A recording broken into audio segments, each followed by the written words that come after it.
Bonjour à toutes et à tous, je suis ravie de vous retrouver aujourd'hui dans ce nouvel épisode de Elles étaient une fois dirigeantes.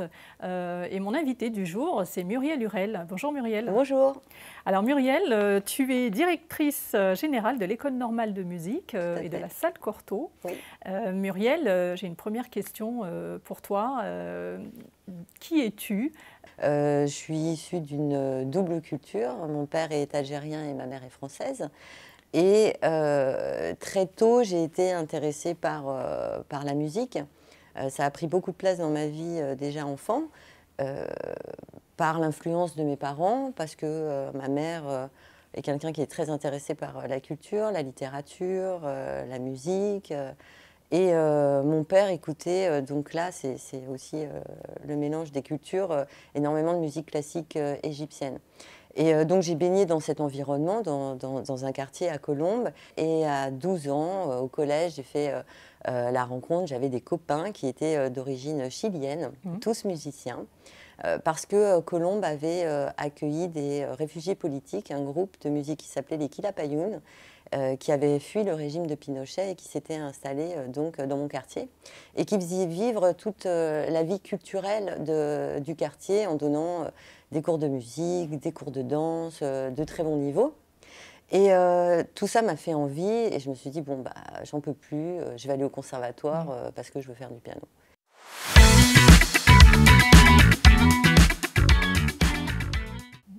Alors, tu as choisi de faire quelles études, Muriel ? Alors, une fois que j'ai eu mon bac, forcément, j'ai regardé. Alors, moi, je ne viens pas d'une famille de musiciens, même si mes parents écoutaient beaucoup de musique. Donc, je ne savais pas trop quoi faire. J'avais commencé quand même le piano qu'à 12 ans. Donc, j'ai tout fait en accéléré au conservatoire. Et voilà. Et donc, je me suis dit, bon, j'étais pas pianiste virtuose non plus. Je pense que je faisais quand même pas mal de choses. Je m'éparpillais un peu. Et je me suis inscrite à la fac en musicologie. D'accord. Voilà, à la Sorbonne.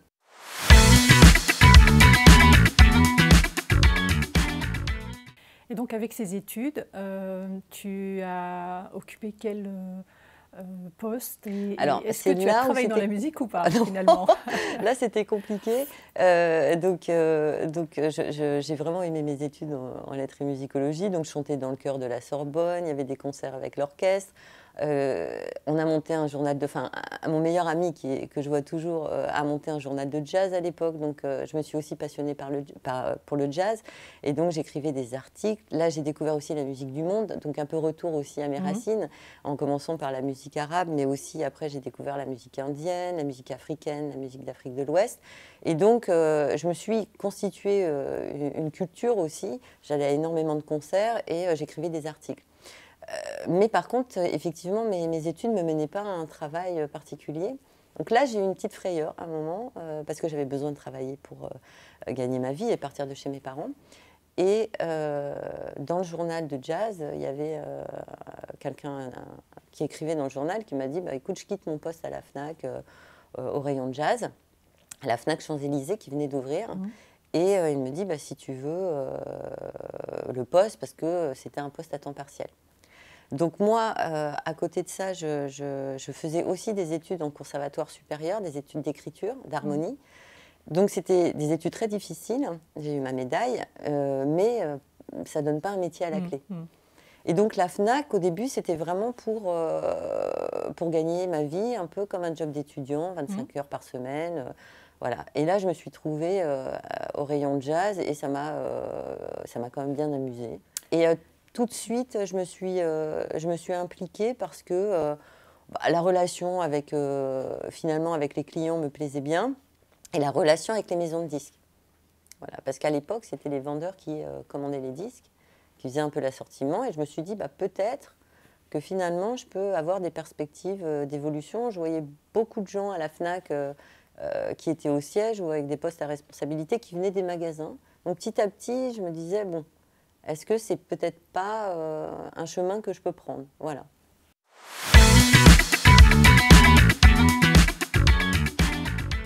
Et là, il y a un poste qui s'est libéré, enfin qui est une création de poste au siège de la FNAC, où ils cherchaient un responsable de l'approvisionnement musique classique, jazz et musique du monde. Alors là, j'étais vraiment... Voilà, c'était un poste pour toi. Voilà, c'était un poste pour moi.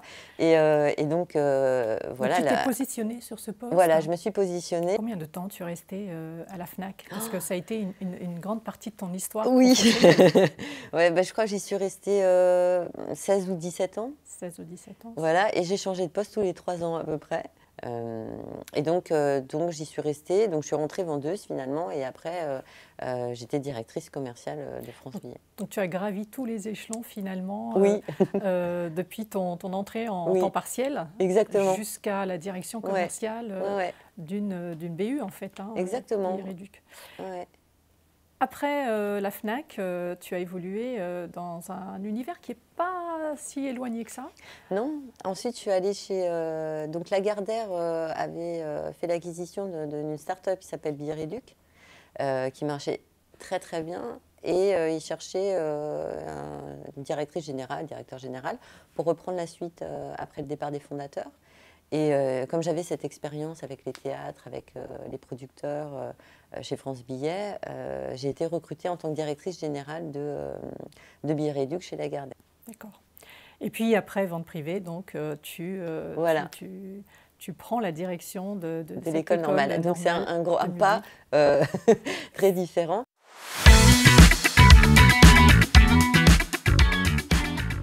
À un moment, je me suis dit, j'avais quand même envie de revenir à la culture, ça m'a manqué. Avec l'âge aussi, dépassé 45 ans, je me suis dit, mais là, j'ai fait quand même tout un cercle. Je suis allée quand même assez loin de là où j'étais partie. Et j'ai voulu monter un projet personnel en lien avec la musique et la culture. Je me suis dit, on ne va pas forcément me proposer des postes dans la culture parce que je n'ai pas été dans des opéras ou j'étais plus dans la musique classique parce que c'est quand même ça qui me porte en premier. Donc je vais le faire moi-même et donc j'avais l'idée, j'avais un projet où je voulais monter une sorte d'espace de coworking pour artistes, enfin voilà. Et pendant que je réfléchissais à tout ça, il y a une personne que j'ai rencontrée qui a été importante pour moi, qui est un avocat, Maître Schwarzman, qui, je lui parlais de mes projets et il me dit « Ah mais je connais quelqu'un, une chasseuse de tête, peut-être tu devrais la rencontrer. » Voilà, j'ai dit « Bah ok ». Et effectivement, j'ai rencontré Nathalie Béard, qui est une chasseuse de tête qui vraiment regarde tout votre parcours en entier et qui m'a dit « Mais vous avez fait de la musique », enfin vraiment qui s'intéressait à cette partie de moi du démarrage. Et je lui dis oui, voilà, j'ai fait quand même des études dans un supérieur de musique, plus musicologie, j'aimerais revenir plus à ça, mais bon, voilà, il n'y avait pas d'opportunité comme ça. Elle me dit, voilà, j'ai peut-être quelque chose. Et il cherchait quelqu'un pour développer l'école, avec effectivement une expérience, comme c'est une école privée, il y a quand même un aspect développement commercial ou communication ou digital importante aujourd'hui. Et en même temps, quelqu'un qui connaît la musique. Voilà. Et donc, j'ai rencontré le board et ça s'est bien passé. Et c'est comme ça que j'ai démarré l'aventure à l'École normale de musique de Paris. Une grande institution de la musique classique depuis 100 ans. Alors Muriel, une des questions qui me vient, c'est quand on passe en effet d'un poste à temps partiel à la FNAC et qu'on finit directrice d'une grande école de musique, est-ce qu'il y a des gens dans ton parcours qui ont été importants? Est-ce que tu as eu des mentors? Est-ce que tu en as eu un? Est-ce que tu en as eu plusieurs?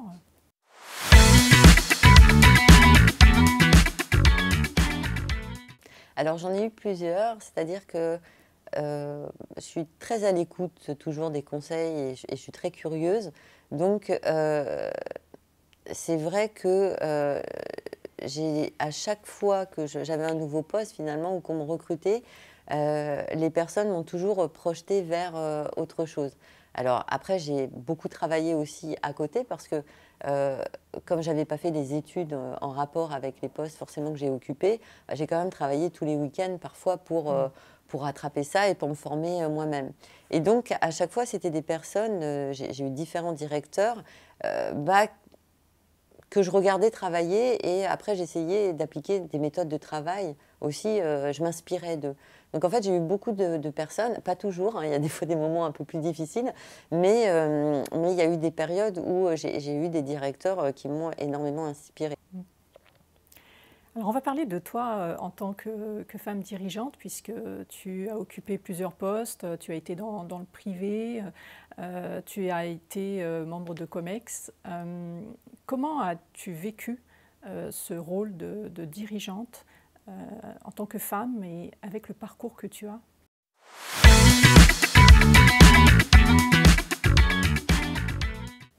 Bah, je l'ai fait assez naturellement, c'est-à-dire que j'ai jamais changé. Je suis toujours restée moi-même et je me suis concentrée plutôt sur les objectifs qu'on me donnait finalement dans le cadre de mes fonctions et d'arriver à atteindre ces objectifs et à être créative et voilà, en essayant d'être toujours sur du factuel. Voilà, donc j'ai fait à ma façon, en étant une femme, voilà, sans y penser vraiment. Et après, j'avais des fois, je voyais bien que j'avais des réflexions un peu différentes. On pensait que. Alors, je ne sais pas si c'est parce que je suis une femme ou si c'est parce que j'avais un style de management différent, mais on pensait que quand j'y arrivais, je ne faisais pas exprès. Ça, on m'avait dit une fois. On m'avait dit lors d'un entretien, ouais, tu as des très bons résultats, tu fédères bien l'équipe, mais on a l'impression que tu ne fais pas exprès. Et donc ça c'est une phrase qui m'a marquée parce que je me suis dit, on a l'impression que c'est facile parce que je m'entends bien avec les gens, j'arrive à organiser les choses en équipe, et donc on pense que c'est naturel. Et oui, ça l'est, mais c'est quand même du travail. C'est-à-dire qu'avoir une humeur égale, essayer de booster les gens, de les faire adhérer à un projet, c'est pas si facile que ça. Et je le fais à ma façon, mais c'est un travail, c'est pas juste naturel parce que je m'entends bien avec tout le monde. J'ai jamais changé parce que je sais pas faire autrement et que je suis pas quelqu'un d'autoritaire, donc ça serait absurde.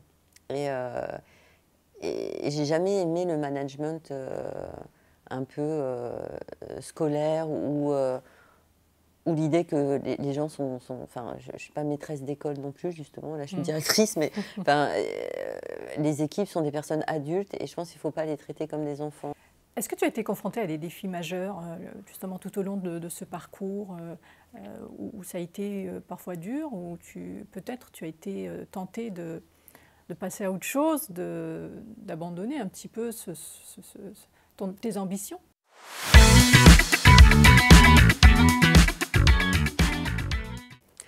Il y a eu des moments de doute quand j'étais en magasin, un moment, parce que j'étais au rayon DVD. Enfin, je me disais, voilà, là, je me suis posé la question, est-ce que je ne reprends pas mes études pour avoir un diplôme pour enseigner au conservatoire? Finalement, j'ai eu un poste au siège après, donc ça s'est déclenché. Ensuite, une fois que je suis arrivée au siège, il y a eu des moments de doute, parce que parfois, il y avait des restructurations.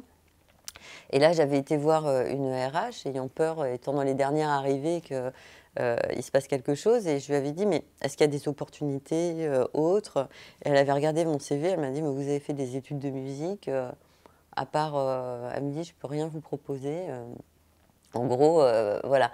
Et donc, on n'était pas du tout sur les soft skills, quoi. Hein. Donc, sur vraiment les compétences que vous pouvez avoir au-delà de votre parcours d'études. Et donc là, j'étais un peu démoralisée en me disant, bah, en fait, je serais bloquée.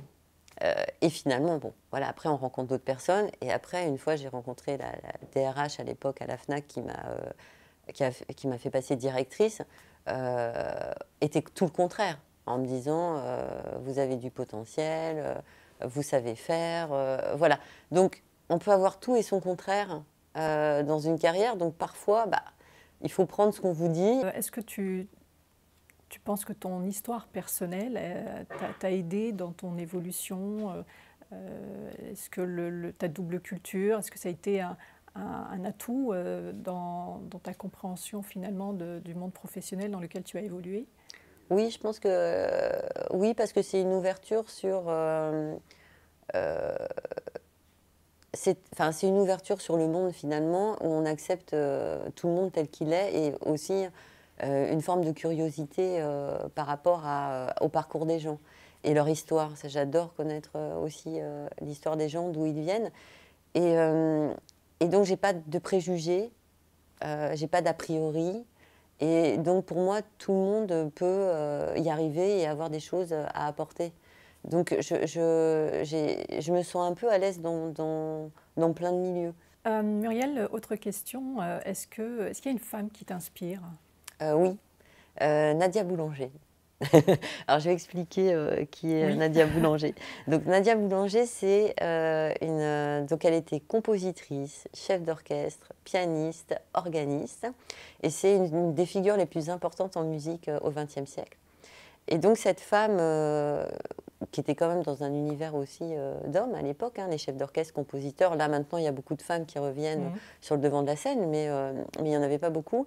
A été au départ avec sa sœur Lily Boulanger, qui est morte très jeune, compositrice.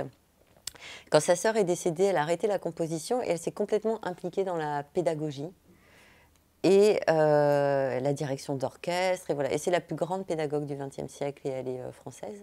Elle est passée par l'école normale, justement, mais aussi par le CNS, par le Conservatoire national supérieur de Paris.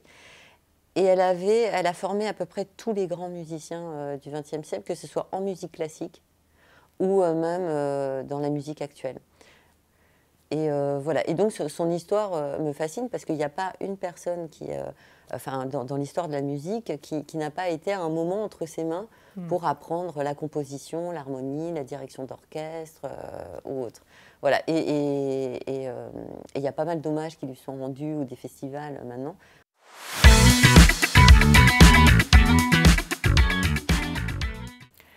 Pour finir, Muriel, est-ce que tu as des conseils à donner pour les jeunes filles qui vont regarder cette vidéo ou pour les femmes qui ont l'ambition d'évoluer dans leur carrière? Est-ce que tu as des conseils? Je ne sais pas. Je pense qu'on a tous un parcours atypique. Et donc, il n'y a pas de conseil particulier, sauf de ne pas se... Comment dire, de ne pas se mettre de limites en se disant c'est pas pour moi ou j'y arriverai pas ou voilà. Se concentrer plutôt sur son travail, sur les résultats qu'on peut avoir et savoir se mettre en avant quand même à un moment donné, mais par son travail. Et savoir être à l'écoute aussi des opportunités en n'ayant pas forcément un schéma préétabli et en faisant confiance quand même à la vie en se disant bah, voilà, ce poste-là peut m'apporter telle compétence qui peut après m'apporter tel autre poste derrière qui m'intéresse plus. Enfin voilà, à chaque fois, ne pas se décourager, ne pas tout vouloir tout de suite et le construire au fur et à mesure au biais des rencontres et des inspirations diverses. Merci beaucoup Muriel pour cet De rien, échange. avec plaisir. Merci pour le temps et le partage de ton parcours. Je vous dis à bientôt pour un nouvel épisode d'Elle était une fois femme dirigeante.